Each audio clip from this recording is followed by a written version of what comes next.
আমার এই ভিডিওর স্ক্রিনে যার ছবিটা দেখতে পাচ্ছেন তিনি আর কেউ নয়, আমাদের বাংলাদেশের অতি আলোচিত একজন শহীদ, যিনি কয়দিন আগে কোটা আন্দোলনের সময় যেই সাহসিকতা দেখিয়েছেন এবং বীর পুরুষত্বা দেখিয়েছেন।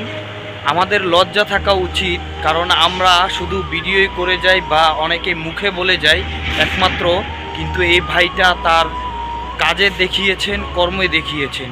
তিনি আর কেউ নয়, এবং বাংলাদেশের মানুষ বলেন, বাংলাদেশের বাইরে যারা প্রবাসীরা আছে তারা বলেন, মোটামুটি তাকে সবাই চেনেন। তিনি আর কেউ নয়, আমাদের একজন শহীদ আবু সাঈদ ভাই, যিনি একজন ঢাকা বিশ্ববিদ্যালয়ের একজন মেধাবী তুক্ষার ছাত্র ইংলিশ ডিপার্টমেন্টের।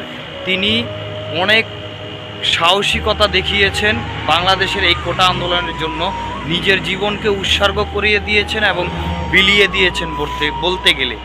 তো যাই হোক, তার জন্য আর কিছু করতে পারবো না, শুধু আল্লাহ তাআলার কাছে এটাই দোয়া করতে পারবো, আল্লাহ তাআলা যেন তাকে বেহেশত নসিব করে এবং জান্নাতের উচ্চ মাকাম প্রদান করেন। আর অবশ্যই আল্লাহ তাআলার কাছে বলবো যাতে তার মতো সন্তান বাংলাদেশের প্রত্যেকটা ঘরে ঘরে যেমন জন্ম নেয়, বা তার মতো সন্তান যেন প্রত্যেক ঘরে ঘরে হয়ে থাকে। কারণ তিনি আমাদেরকে যেই শিক্ষা দিয়ে গেছেন এবং যেই বাস্তব প্রমাণ দিয়ে গেছেন, রাজপথে এত মানুষের প্রয়োজন নয়, একজন আবু সাঈদই পারে তার সাহসিকতার দাম্ভিকতা দেখিয়ে রাজপথে এগিয়ে যেতে।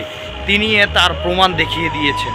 তো যাই হোক, আমরা সবাই তার জন্য দোয়া করব, এবং বাংলাদেশের যত শিক্ষার্থী আছে তারা তাদের যেই এই কোটা আন্দোলনের হাসিল হয়েছে 93%, একমাত্র আমি বলবো আমাদের এই শহীদ ভাইদের জন্য, বিশেষ করে আবু সাঈদ ভাই একজন মেধাবী ছাত্র, তার জন্য এটাই সম্ভব হয়েছে। তিনি যদি সাহসিকতা না দেখাতেন তাহলে এই জিনিসটা হতো না বা ঘটতো না। আর তার যেই মৃত্যুর কারণ মূলত তার সঙ্গীরাই, কারণ তারা চাইলে তাকে বাঁচাতে পারতো, কিন্তু তারা তার সামনে এগিয়ে আসেনি। তো যাই হোক ভাই, তোমার জন্য আল্লাহ তাআলার কাছে অনেক দোয়া করি যাতে তুমি জান্নাতের উচ্চ মাকাম আল্লাহ তাআলা তোমাকে দেয় এবং তুমি সেই পরপারে যেন ভালো থাক। আমার এই কথাই বলবো। আর তার এই মৃত্যুটা সফল হয়েছে, বা মৃত্যুর জন্য যে সফলতার দরকার ছিল, যে আশা ছিল, সেটাও বাস্তবায়ন হয়েছে 93%। আমাদের মেধাবী ছাত্রদের জন্য কোটা করে দিয়েছে। আশা করি এবার থেকে সবাই ঠিক থাকবে, ভালো থাকবে। এতটুকুই। আসসালামু আলাইকুম।